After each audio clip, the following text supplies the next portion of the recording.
War films, patriotism, golden chapter of history, देश के लिए अपना सब कुछ त्यागने वाले फौज, उनके सेक्रीफाइसेस, जंग के मैदान में इम्पॉसिबल को पॉसिबल करना, इंडोमिटेबल स्पिरिट, ये सब कुछ जो हमें हमारी देश और फौज पे गर्व महसूस करवाए, हमें ह्यूमैनिटी के एक दूसरे पहलू के साथ रूबरू करवाता है।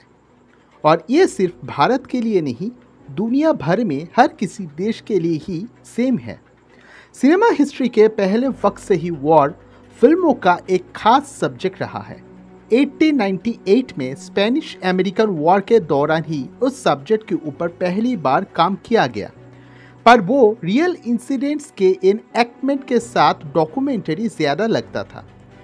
फर्स्ट वर्ल्ड वॉर के दौरान भी काम किए गए, जब 1927 के जर्मनी में फर्स्ट वर्ल्ड वॉर के ऊपर एक 2 पार्ट फिल्म बनाए गए जो एक पैरामिलिट्री ऑर्गेनाइजेशन को दिखाया गया प्रोपेगेंडा के तौर पर, तब वो एक बड़ा बदलाव लाया फिल्म इंडस्ट्री के लिए और धीरे धीरे वॉर फिल्म्स के ऊपर काम बढ़ा।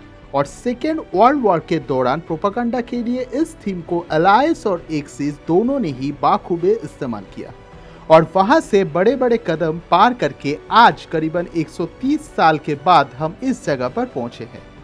हालांकि आज हम इस सब्जेक्ट भारत के ऊपर ही कंसंट्रेट करेंगे और वो भी एक खास चीज के ऊपर। भारत के पहले वॉर फिल्म क्या था वो मैं अभी तक श्योरली जान नहीं पाया। शायद 1941 में रिलीज होने वाला सिकंदर। अगर आपको पता है तो कमेंट सेक्शन पे मुझे ज़रूर बताइए। पर तब से आज तक बहुत सारे वॉर फिल्म्स बनाए गए और सिर्फ हिंदी में ही नहीं, अलग अलग भाषाओं में, और सब्जेक्ट्स उसको तो बहुत ही अच्छी तरह से एक्सप्लोर किया गया।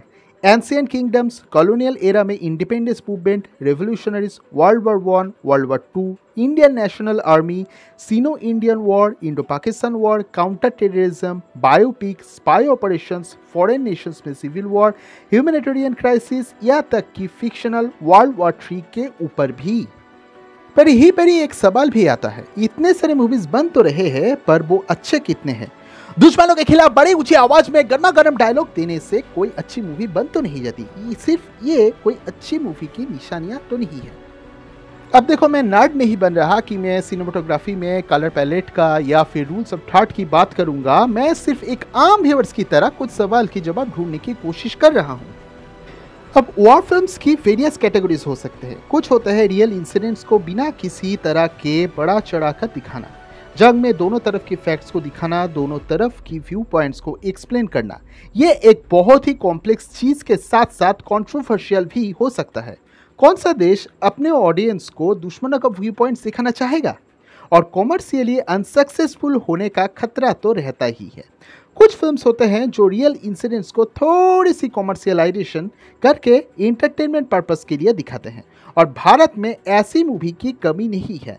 इसी के साथ कुछ फिल्मों में रियल लाइफ इंसिडेंट्स में फिक्शनल इवेंट को जोड़कर दिखाया जाता है। ये दोनों कैटेगरी ही ज़्यादा पॉपुलर है यहाँ। और कुछ फिल्म में होते हैं जो पूरी तरह से फिक्शनल इवेंट पर बना हुआ है। फिक्शनल हो तो आपको आज़ादी मिल जाती है अपने तरह इंसिडेंट्स को रिप्रेजेंट करने का। अब देखो, हर एक फिल्म में मेकर्स आर्टिस्टिक फ्रीडम के तहत कुछ बदलाव तो करते ही रहते हैं। जैसे कि मैंने कहा, कमर्शियली सक्सेसफुल होना बहुत ही ज़रूरी है मेकर्स के लिए। उसके लिए थोड़ा बहुत चेंजेस तो लाना ही पड़ता है जो ऑडियंस के दिल को छू जाए। पर यही पर ही एक के बाद बहुत सारे प्रॉब्लम्स आना शुरू हो जाता है, और इनके ऊपर अब हम आने वाले वीडियोस में डिटेल्स में चर्चा करेंगे। वैसे तो ये एक बहुत ही कॉम्प्लेक्स सब्जेक्ट है, ये आम डिफेंस सब्जेक्ट्स जैसा नहीं है। तो इसलिए मैं पूछना चाहता हूँ कि आपको इस तरह के सब्जेक्ट को आप कैसे देखते हो, आप इसको किस तरह से एक्सेप्ट करते हो? कमेंट सेक्शन पे मुझे ये ज़रूर बताइए। और वॉर फिल्म्स के ऊपर आपका क्या राय है और क्या क्या चेंजेस आप चाहते हो वो भी आप मुझे बोल सकते हो। इसका सेकेंड पार्ट कल आने वाला है, तो तब तक के लिए खुद का ध्यान रखिए, सोशल डिस्टेंसिंग का मेंटेन कीजिए, मास्क पहनिए और खुद का वैक्सीनेशन करवाइए।